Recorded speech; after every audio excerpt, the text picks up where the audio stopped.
Muscle and Feels. We are here with one of those episodes, one of those quick but to the point and full of drama, controversy, and random ad hominems episodes on the power building controversy. So the date is the 17th of November, just so we're clear. We are now a day out from the infamous debate between Milo and the guy from Natural Hypertrophy. What is the guy's name? I have no idea, bro. I've been trying to find out. I will say I'm here today with my good friend Doctor Keemstar, looking oddly Keemstar like today, bro. Oh, but what a cringe guy! And they were promoting that energy drink powder as well that everybody was promoting, and maybe still are. What is it called? When pre-workout sort of made the change towards the e-gaming world. Yeah, man, it's crazy. I almost got scammed when I was like 10, based off those e gaming esports pre workout powders. It was crazy.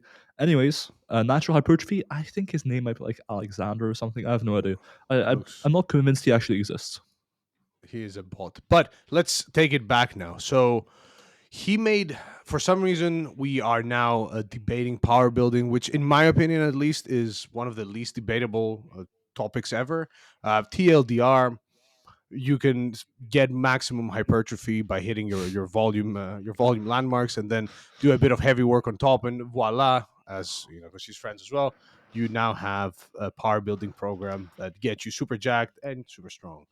I'm gonna stop you there. I don't think you can maximize hypertrophy, but you can get a shit ton of hypertrophy and a Very shit ton of like strength, let's right? let's say percentage wise, what are we talking Like about? 95%, 98% or something, like in that Yeah, realm. so, It depends on your aka time, right? Because like one thing I will hear about power building, starting controversy already, is that like doing a single, it does take a while from your session.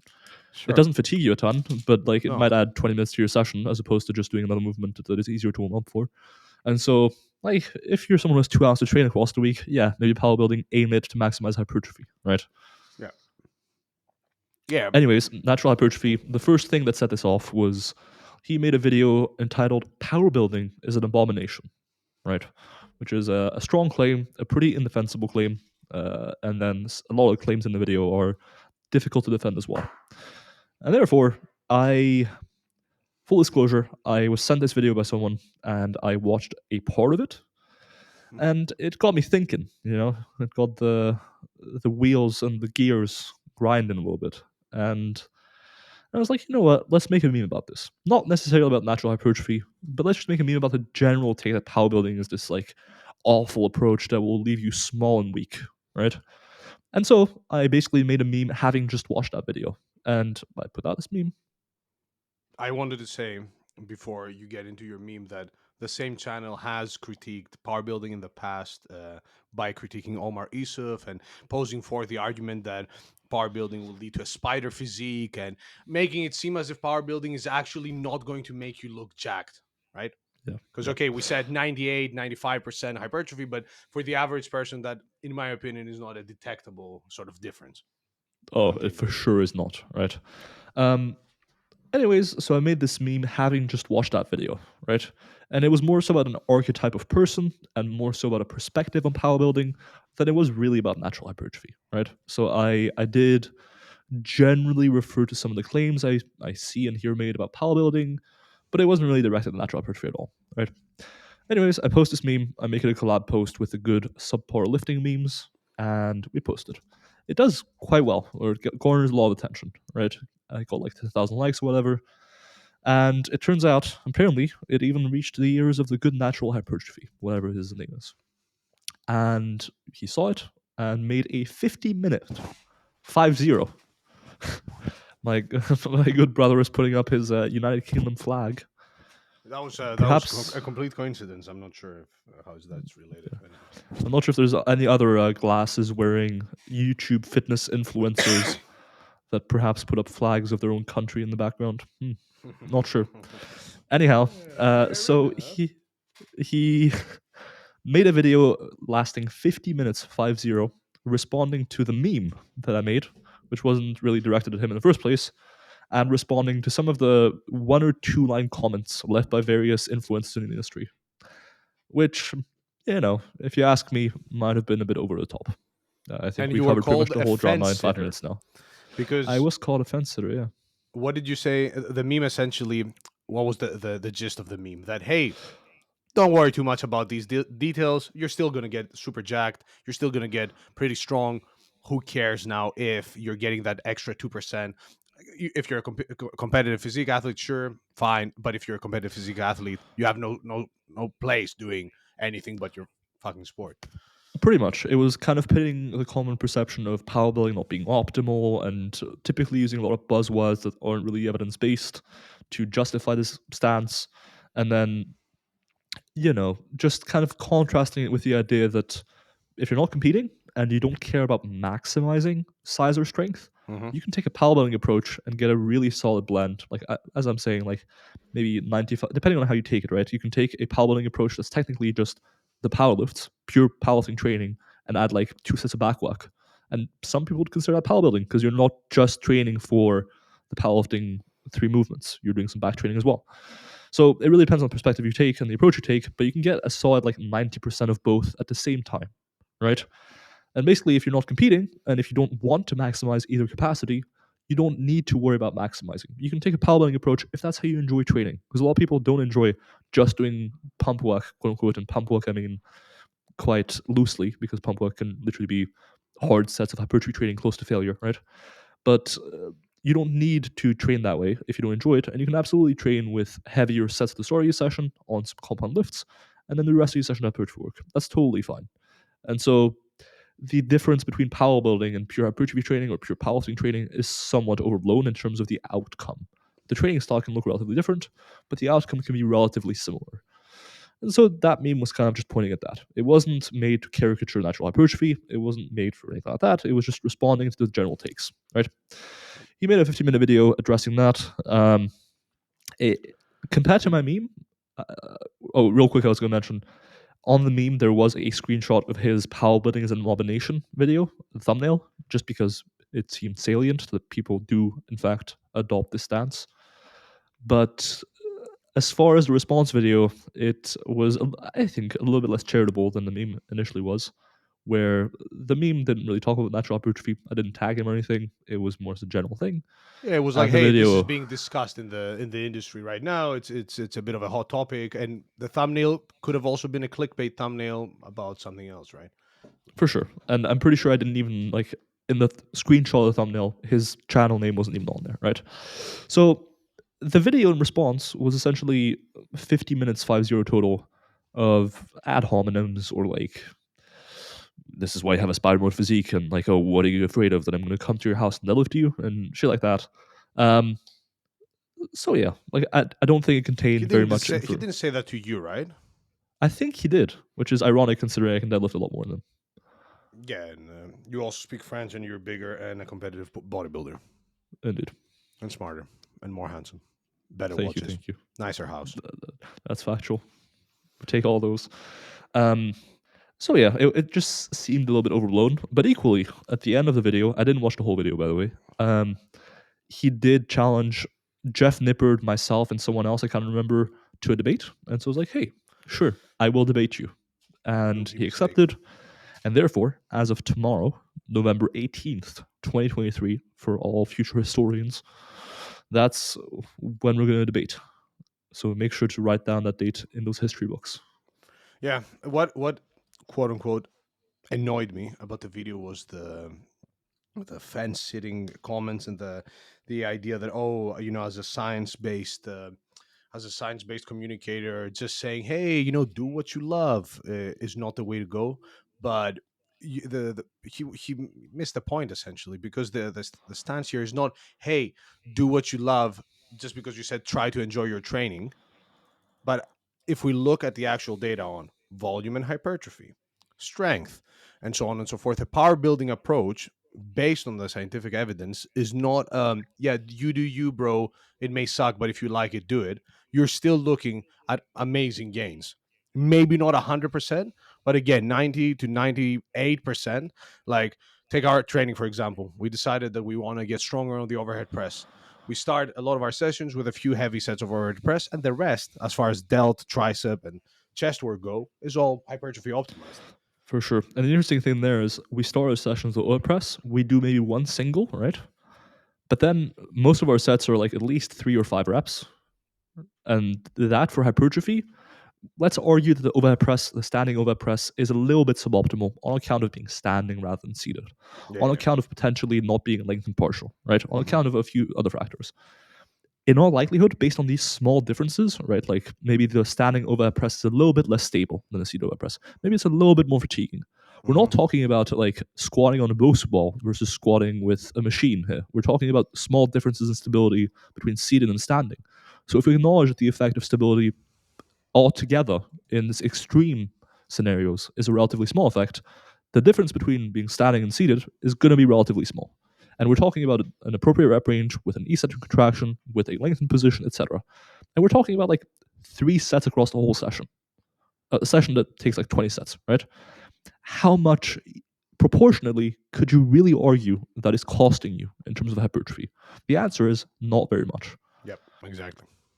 Exactly, and that's the main thing that annoys me is this sort of straw man slash caricature of power building being this sort of powerlifting optimized training with 3 sets of biceps thrown in the end. I mean, okay, then you're a power lifter, but For sure. And the interesting thing to me was also that I was being caricatured as being a power builder or like a power building addict or a powerlifter or whatever. And it's like, my background's mostly bodybuilding, right? Like I trained purely for hypertrophy for years. So I've kind of done everything. I've competed in powerlifting, competed in bodybuilding, but my primary interest is hypertrophy training. And I'm very aware of the trade offs that come with different movements, different rep ranges, etc.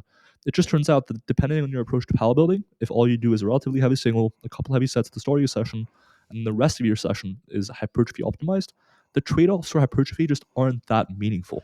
yeah. If you enjoy strength training, you can make most of your hypertrophy gains by just taking a relatively hypertrophy focused power building approach.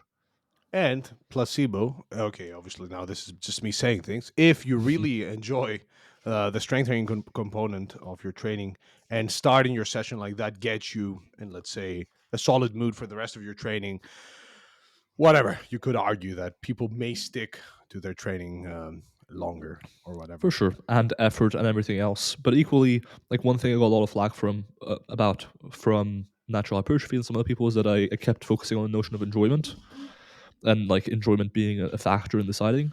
But absolutely, like if you enjoy powerlifting more, do powerlifting training. If you enjoy bodybuilding more, do bodybuilding training. But the assumption that powerbuilding is an abomination altogether, right, is essentially saying that A, it's not going to be effective at all for hypertrophy or strength, which is not true, and B, that you shouldn't be doing it. And the answer there is, well, if you're not seeking to optimize, you can absolutely do it simply because you enjoy it, Yeah. right? If it gets you to Squat stick on a to Bosu training ball and is an abomination. oh, for sure. But then equally, if you enjoy it and it gets you active in general, like it's still achieving your target goals of having fun and generally pursuing the adaptation you care about, Yeah. right? I think saying powerbuilding is an abomination when you're trying to maximize hypertrophy is already a much more defensible statement. But saying powerbuilding is an abomination lacks context and is borderline indefensible. Yeah. And I would also argue that a lot of the people that consume this guy's content are probably not in the competitive BNBF competitive bodybuilder sort of camp, and more in the hey, I want to look jacked and be jacked camp, where power building definitely a viable approach. And For sure. also And he met, equally, yeah, go sorry, for it. he I was just mentioned, gonna you go. Okay. I was going to say the point has been made that just because you don't compete doesn't mean you can't be strict and serious about your hypertrophy endeavors. Hmm. And that's absolutely true. Equally, like, that's not going to be everyone, right? And I think the assumption that everyone wants to maximize hypertrophy is actually more uncharitable than that. If you want to optimize hypertrophy, I don't think anyone's been ever goaded into, oh, you want to maximize your size? You should do power building. It's what Yeah. everyone that wants to get jacked does. It's like, no, hypertrophy training, if you look at every bodybuilder's training ever, etc., it's always been about higher rep ranges, etc., like better movements, better stability, and what have you, right? So I think it's an uncharitable defense. Let's put it that way. Yeah, and with if we want to go, if we want to take it there, plenty of some of the best bodybuilders in the world essentially did some form of power building at some point. Where the classic Ronnie Coleman heavy deadlift set here and there, the classic squat single here and there, but it's if you don't know better and you see this video, you assume that, oh, power building is this sort of bastardization of both hypertrophy and strength training, where it will leave you looking like shit and you're not going to get maximally strong, where the result will be, oh, you'll be jacked and strong. Maybe you won't be maximally jacked or maximally strong, but again, maximally for the majority of people, I don't think is detectable. It's also interesting because, like, look, I'm all for the discussion of what training approach is going to be best. That's Hmm. ultimately what science is about to a large extent. It's about, hey, let's find out what works better here, and how much of an effect does this have, and how much of an impact does that have, right? Hmm. But let's not pretend that small differences in exercise selection and rep ranges, etc., are going to be what sets you apart from 100 other people, right? Yeah. If you compare yourself to 99 other people. In reality, other factors like genetics, etc., will play such a dominant role compared to these small differences that, like, you really couldn't tell from someone's physique whether they were pure hypertrophy training or power building just from looking at them, Yeah. having no knowledge of them beforehand. And that's something else that he touched on, where he said that, your training methodology, where again things get a bit muddy, and not a lot of people are going to be following us as well, because the way I listen to those things and process them, after the whole after our Yep. interactions as well, and so on and so forth, is much different than it used to be in the past. What I wanted to say is that there's this sort of I one sec. What's the word? What are you there's looking to say? there's this yeah there's this sort of illusion that, let's say you've been training consistently and you've been getting in enough volume and different rep ranges and this and that you can make some changes, and all of a sudden, after you've been training for years and years and years, that you will all of a sudden see an insane amount of new growth out of nowhere, just because you were missing out on that approach. And that's a point he made, and I'm a bit like, bro, even if you've been doing your whatever set of 3, set of 5, and you've been consistently lifting for time and doing your shit as well as far as nutrition goes, just switching to pure hypertrophy training, yeah, for you may Mhm. see meaningful gains. You may notice that you're looking slightly bigger, but you're not talking about a, oh wow, this is a different person now sort of transformation. For sure. And this isn't to make a fatalistic statement that how you train doesn't matter, right? Yeah. If you were training like a pure powerlifter with a pretty poor training approach and you were pretending to be a power builder, yeah, by switching to a hypertrophy optimized program, you may very well see a pretty meaningful improvement, right? But that's when we're talking about coupling various productive changes to your training and seeing how much of an improvement you see. That's a lot different than just switching from doing like a heavy single to start your session and then pure hypertrophy training to not doing that single anymore. That's such a small change. The Yeah. final thing I'll say on the whole debate is I think that, so this is my prediction, given that the podcast debate is happening tomorrow and my estimation of the audience as a whole, it's very difficult as a as someone who bases most of their training practices off science, right? Given that I have a PhD now, Dr. Manor Wolf, Doctor, a real and doctor. so forth, it's going to be a difficult thing to reconcile as far as perspectives go when the other party does really not rely on evidence whatsoever. And in fact, views scientific evidence, controlled scientific evidence, randomized controlled trials, and so forth, as being a weaker form of evidence versus anecdotes of n equals one, Yeah. anecdotes of n equals a few from like a highly competitive level, like silver era bodybuilders, what have you. It's going to be an immensely difficult and challenging task to reconcile our positions. I don't think there will be much that we agree on past certain things that seem to align between what his anecdotes have shown him and what the evidence actually says, which is what I'm aware of. Yeah, because he did again put you in the, oh, you're part of the science cult, where you guys used to tell us EMG data and this and that. But it's like, bro, just because some people misinterpreted some data, or Yeah. like, you can't just take the scientific community as if we've reached consensus. I mean, we're here arguing about training volume between scientists. We're arguing about long muscle lengths. It's not like the whole that everybody who has a PhD or an MSc or is a researcher agrees with every other researcher on everything. So We just agree on the best path to get there, and we agree on most of the fundamentals to a pretty good level. yeah, And that's kind of what unifies scientists ultimately is that, oh, we all have the same studies, we all agree on, broadly speaking, the tools we use to find out the truth. That's what unites us. And that's yeah, where anecdotes fall short because if all you rely on is anecdotes, you eventually have to kind of resort to a thing where You say, okay, well, there's anecdote showing that this exercise leads to more hypertrophy than this powerlift, right? You're like, these lifters got very jacked. And then you say, well, other lifters got more jacked using the powerlift, right? They used the powerlift and they were more jacked. And then you have to start counting anecdotes, and then you have to weigh them up. And then essentially what you're doing is a sort of informal science that lacks all the rigor and the control of science, while not really getting any of the generalizability or inferences that you could be getting. So it's just a weird middle ground where you do still think about your training, but use anecdotes and a strange form of anecdotal evidence versus actual evidence. Yeah. And anecdote to support this, but no, just as a semi joke. Like, I posted a picture of myself when I used to do no direct arm training, low volume, sort of strength training, just barbells 3 times a week, versus me doing like pure hypertrophy training for arms, a lot of volume overall, a lot of machines.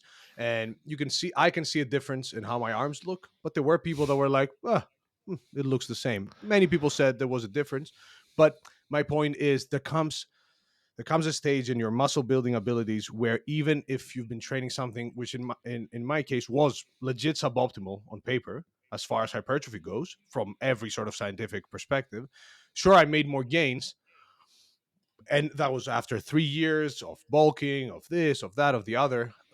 But still, it wasn't enough to be like, wow, look, you are somebody else now. For Anyways, sure. On that note, we'll see you at the debate, big man, and we'll see you in France, and we'll see you in court. let's train Peace. together. Peace. And breaking news, ladies and gentlemen, we're here with Dr. Milo Wolf to unfortunately update you on the debate situation. What is the situation, Milo? The listeners heard that the debate was going to happen the day after we shot the episode, but it's not out yet. Why? It didn't happen. So, long story short, we're supposed to record the debate as of the 17th or 18th, rather, of November. Unfortunately, Natural Hypertrophy had to reschedule the evening before. I have since tried to get him to reschedule for a specific date. This hasn't happened yet, and it's been a few days. It may or may not happen. God willing, it will happen and we'll get the debate done. But there's a chance it won't happen. And certainly nothing's been scheduled as of yet. I've told him, hey, ball's in your court, and we'll see what happens. Cool. To be fair to him, he did say that he will get it in with certainty at some point in the next few weeks. But until that happens, nothing has happened. We wait and see. All See you right. next time. See Peace. you next time. Peace.